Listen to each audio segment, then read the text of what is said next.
How is everybody doing today? Coach Devante here. Coach Lou, what's happening? And today we're excited to be dropping the very first video in the very first series here on the Xtreme Strength and Fitness YouTube channel. Make sure, if you guys aren't already, to click that subscribe button and then also go ahead and click that notification bell icon. That's going to keep you up to date on whenever we drop the next video. Stay tuned. We're going to be getting into training principles for skateboarders.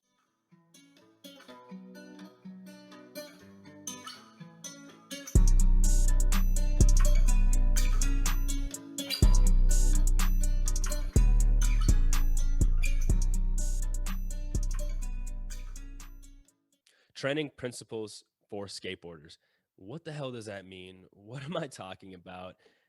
What does training principles even mean for anything? Well, that's why we're doing a whole series on this. So, training principles is further broken down into a couple different categories, and it can be different for each and every single sport, right? But me and Louie broke it down further for you all who do skateboard, and that's what this series is going to be about. So, the first thing that really you need to drive home when you're looking at a training principle or any principle behind your training is going to be specificity. Specificity training is basically looking at the sport you're training, this being skateboarding, and at what movements in the gym will correlate over to your sport the best. Anything that's going to correlate, make you stronger, make you perform better, and even just keep you safe while you're on that board and stuff. That's exactly what we're looking at with specificity. Going right off of specificity would be training for your style of skateboarding. So when we think about this, right, it's more so the fact of, do you like to skate street? And when you skate street, what are you skating even? Do you like to skate boxes, rails, stairs, all that stuff? Are you a park skater? Are you a vert skater? Do you like to skate bowl? Or do you like to just go carve up the concrete and have a good time cruising around your city?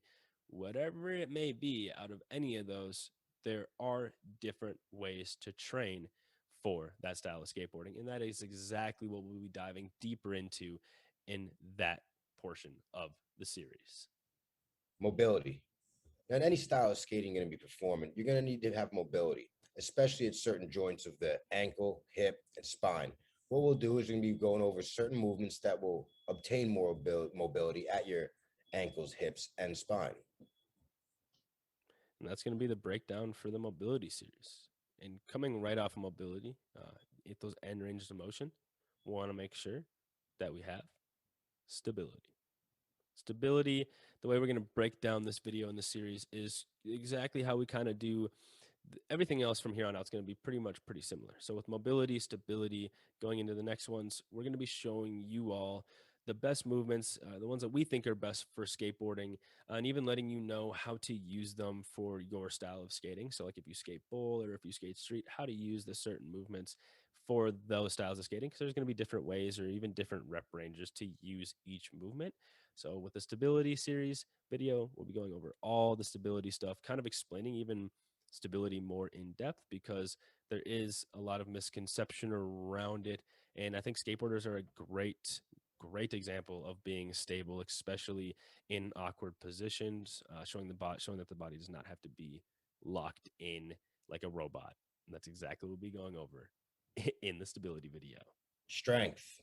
Now, in any facet of life, you're going to need strength. Now, we're talking about skateboarding. You need to be strong enough to maintain those positions that you're demanding of your body. That could be landing that very end of the trick, where you got to have be the mobility to get in that position, be stable to stay there, and strong enough to land and then skate away. Power.